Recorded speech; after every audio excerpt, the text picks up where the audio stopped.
Hey everyone, it's Ivan, kitbadgets.com, out here for another gear review, and today talking optics. This guy right here, which is the Leupold Mk5 HD 3.6 to 18 with the Tremmor 3 reticle. I have had this optic for a number of months now and put, honestly, quite a few rounds through it. Largely in this configuration here on this gun, which I guess I'll go over that real quick. This gun right here is the Aero Solus. It is in their competition chassis, chambered in 6mm Creedmoor. With it, there's actually a 20 MOA integrated base, and on it, I have these Hawkins precision rings. Pretty awesome, really robust. That's what this is sitting in, this being a 35mm tube. You're not limited, but you're probably not going to just go to like Cabela's or something and find 35mm rings. But got these from Hawkins Precision, done an amazing job. Also, this being their tactical set, up here we have a diving board. This right here is the Vortex Impact 4000, basically a ballistic rangefinder and calculator, I guess. Gives you a little readout back here, gives you your ballistic solution, and it's paired right here. So I can go ahead and press that. It'll range. I can look over the top of my optic, see my ballistic solution, and either at that point I can dial, or this being the Tremmor 3, I can just hold in the reticle. And then I guess up front here, this is actually, look at that, it's by 100 Concepts. It is their kill flash, you can see it right there. And if it is taking up too much light, you can actually throw the whole thing up and get more light in there if need be. Other things worth mentioning with this optic, weight-wise, 26 ounces and about a foot long. Right here, there's actually a sunshade on it, so a little bit shorter. Pretty lightweight considering what you're getting. Also, made here in the US, machined, assembled, all of that stuff. And this one thing I actually really like about this also is on your elevation turret. Really nice. You have this distinct button. You depress it and 0 out right there, but when you press it, allows you to move it, crank it up to whatever, and then of course when you come back, bam, you're zeroed or back to 0. Also over on the left side right here, you have your parallax adjustment from, I think it starts at 50 yards all the way out to, well, infinity. And then, of course, over on the right side, this right here is capped. You have your elevation. This being in mils, it is 0.1 mil increments, adjustments. And then right here, you can actually remove this. I like it.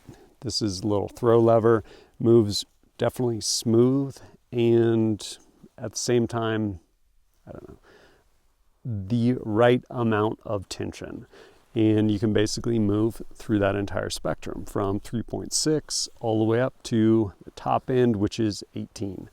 Then of course back here you can adjust to your eye, the scope itself, and yeah, fog proof, waterproof, all of those things. Awesome warranty, and yeah, it's a pretty rad scope, which I guess brings us to kind of the reticle and then how I've used it. While this Mk5 is offered with a number of different reticles, I specifically wanted this Tremmor 3 because I knew I was going to end up pairing it with this Impact 4000 by Vortex, and I really liked it. I will say every reticle, this of course being, well, not of course, but this is in fact a first focal plane, meaning that as you adjust your magnification up or down respectively, the reticle gets bigger or smaller as you go through that magnification range. And so, having said that, anytime you have a first focal plane scope, gets bigger and smaller, it drops off and gets arguably unusable somewhere within that range. Usually it's on the lower end. And with this, if I crank this to the bottom, 3.6, and take that off, definitely not the most usable. Like, it's not. As soon as you start coming up from there, it gets more and more usable. And then of course, when you're maxed out on 18, absolutely very usable. And so it's just how it is. Is there a way around that? Not really. Like, that's kind of what happens with first focal plane. And in fairness, if you're down here at 3.6, you're probably not trying to hold something in that reticle.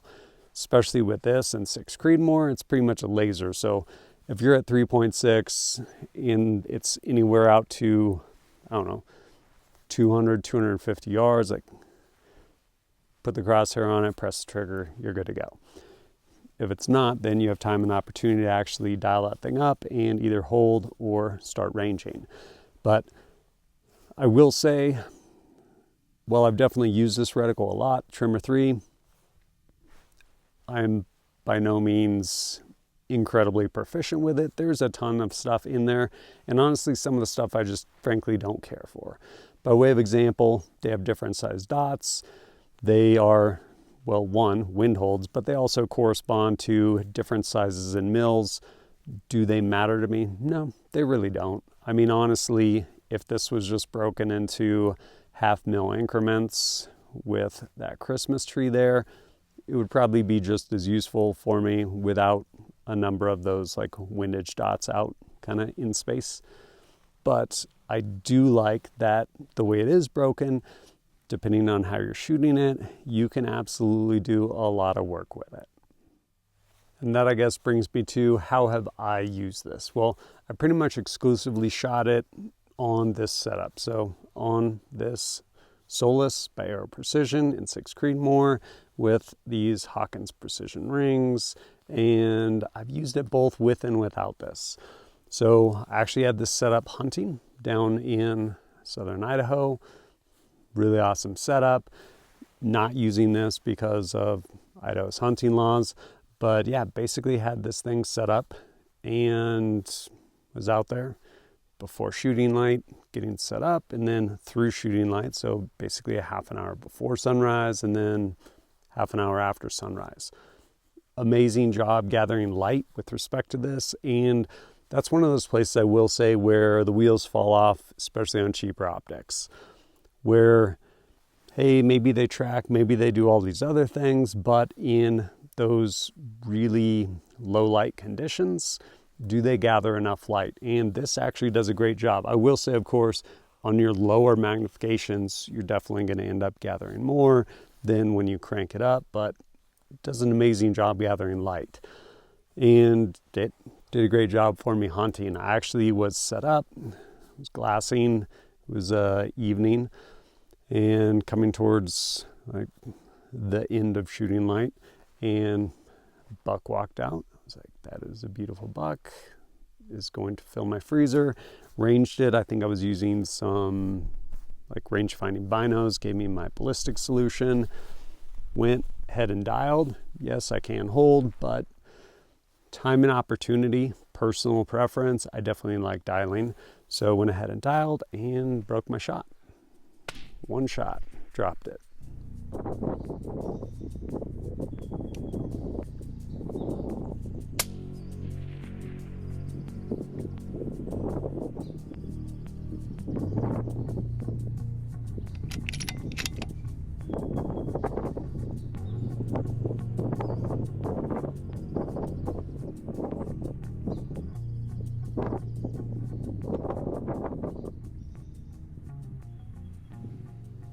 And fast forward from that, obviously used it a bunch of other places, both before and after.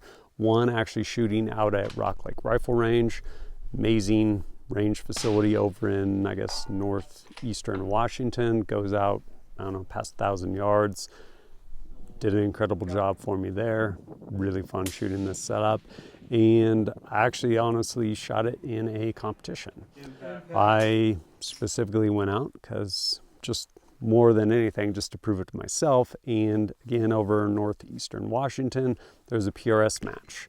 My second one, I guess, I had ever shot, and shot it with this setup right here. And so it was pretty cool, one, using this range finding ballistic calculator in conjunction with that Tremmor 3 reticle. So I basically did not range dial anything like that other than through this setup on the clock. So the way it worked is timer at start, I'd go up, I would find my target, get on it, range it, pressing that little button right there.